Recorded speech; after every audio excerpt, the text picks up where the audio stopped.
Vamos a hablar de la situación de las personas con VIH-Sida, pero el tiempo nos ha ganado y solo nos ha dado lugar a nuestra tercera entrevista del programa. Y ya estaba nuestro invitado aquí y no lo queremos dejar ir porque el tema que vamos a tocar es fantástico. Está con nosotros el historiador Jesús Cosamalón, docente de Historia de la Universidad Católica, que ha trabajado un texto muy interesante sobre la historia de la cumbia peruana, de la música tropical a la chicha. Jesús Cosamalón, bienvenido. Gracias, Carlos. Gracias por estar con nosotros. Gracias, gracias. Antes que nada, ¿por qué te metiste a este tema? ¿Por qué has entrado por estos vericuetos? Bueno, yo ya he publicado en coautoría con un colega una historia de la salsa en el Perú. Ajá. He sido músico, digamos. Tú has sido músico, claro. Tengo una familia de músicos, entonces tengo una cercanía con la música bastante grande, ¿no? Y también he trabajado el tema de la informalidad en otro libro, y se juntaron informalidad, ambulantes y música. Entonces, como que me fui deslizando literalmente, ¿no? De un tema al otro, empecé a escuchar la cumbia, reescucharla, porque en realidad yo la he escuchado de pequeño, ¿no? De niño, de adolescente, y volverla a reinterpretar, que fue lo más bonito. O sea, escucharla 40 años después también te da la oportunidad de atenderla con otros ojos, ¿no? Con otra mirada, ¿no? ¿La escuchabas con gozo estético? ¿O no necesariamente? Originalmente, sí. Honestamente no, y eso lo digo en el libro, ¿no? Porque yo me crié en un barrio como en el Rímac, básicamente salsero. Salsero, claro.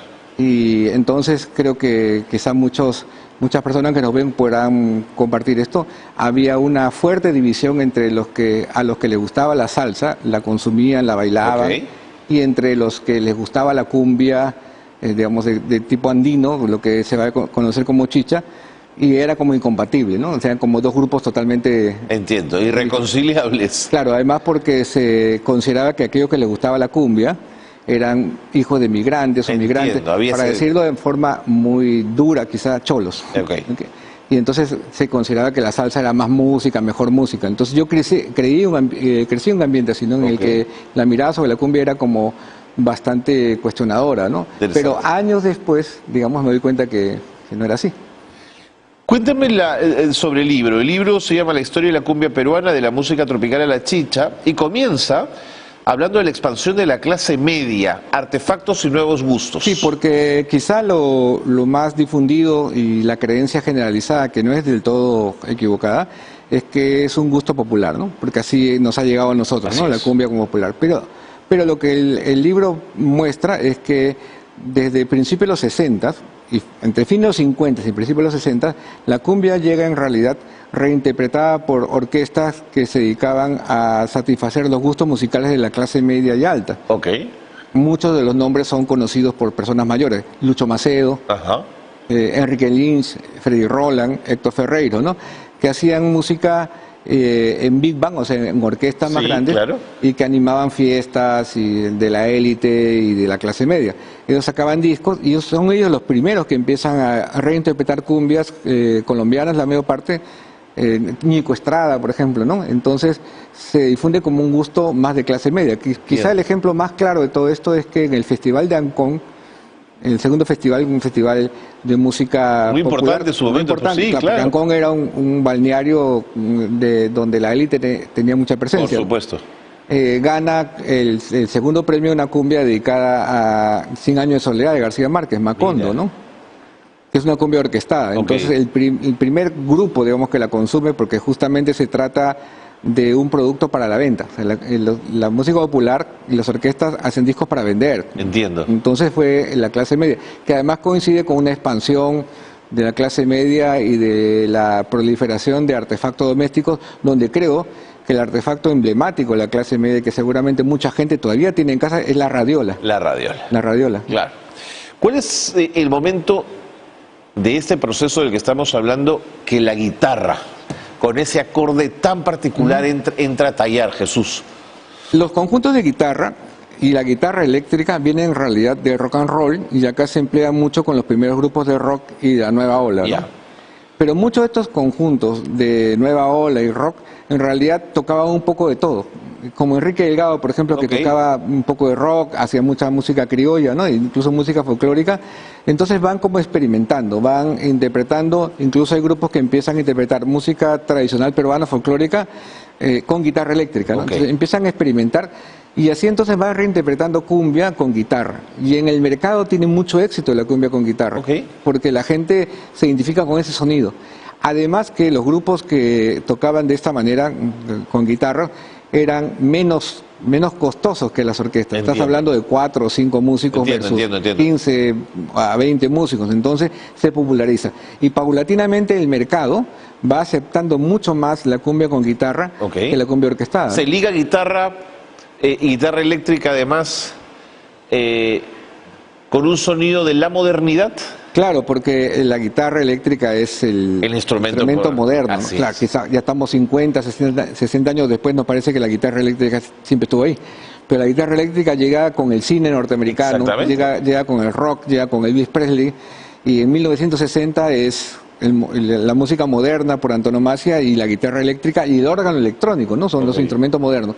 Entonces los jóvenes de la época, que como es natural y hasta hoy ocurre, se tienen que distinguir de los mayores en cuanto a gustos, adoptan el gusto por la guitarra eléctrica y su sonoridad, ¿no? Solo que la van utilizando para géneros musicales para los cuales la guitarra eléctrica en realidad no estaba pensada. Exactamente. Pero se articula. Creo que el ejemplo más importante siempre es válido son los destellos, ¿no? Más que los chapis. Claro, pues los destellos son más antiguos. Porque los destellos, cuando graban sus primeros discos, en realidad graban de todo.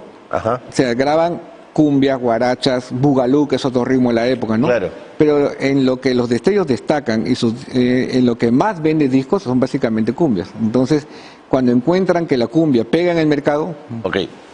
¿Los grupos son bien masculinos, Jesús, o hay presencia femenina? Los primeros son básicamente masculinos. Hay que esperar hasta los fines de los 70, 80 para que aparezcan mujeres, ¿no? Pero es una característica de la música en general, porque si piensas en grupos de rock, pasa un poco lo mismo, ¿no? Pasa exactamente lo mismo, ¿no? Sí. Estoy pensando en mujeres, ¿quién estaba? Bueno, Elsa...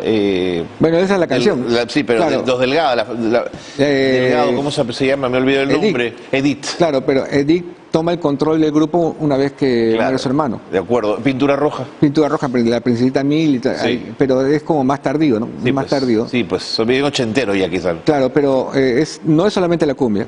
Lo puedes ver en el mundo del rock and roll, el mundo de la salsa. Es básicamente masculino, ¿no? De acuerdo. ¿Es la Lima y la zona de las ciudades periurbanas quienes se enganchan con la chicha antes? Y en todo el Perú. O sea, no es un fenómeno solamente limeño, ¿no? Quizá más evidente en Lima por el mercado y por los grupos que destacan, pero cuando uno lo mira históricamente, encuentras que en Ayacucho, en Chimbote... Pasa lo mismo. Están apareciendo grupos en la selva, están apareciendo grupos que tienen más o menos la misma idea. Pero lo que caracteriza es que cada lugar va generando como una sonoridad, ¿no? De acuerdo. Una sonoridad más, digamos, más acorde con el lugar y que pega, ¿no? Pero tiene eso en todo el Perú, en Jauja, en la Sierra Central, digamos, en Ayacucho, en Lima, en Chimbote. ¿Coincides conmigo que las letras son muy, muy sencillitas, que podrían haber sido mejor trabajadas? Pero hay un poco de todo, ¿eh? Yo creo que hay algunas que, pues, obviamente, ¿no? Son un poquito más sencillas, pero hay que considerar que el objetivo de esta música es bailar. Es bailar, claro. Pero bueno, las primeras canciones de los Beatles tampoco es que sean buen punto. Un dechado de contenido. Sí, de letra, claro. No, claro.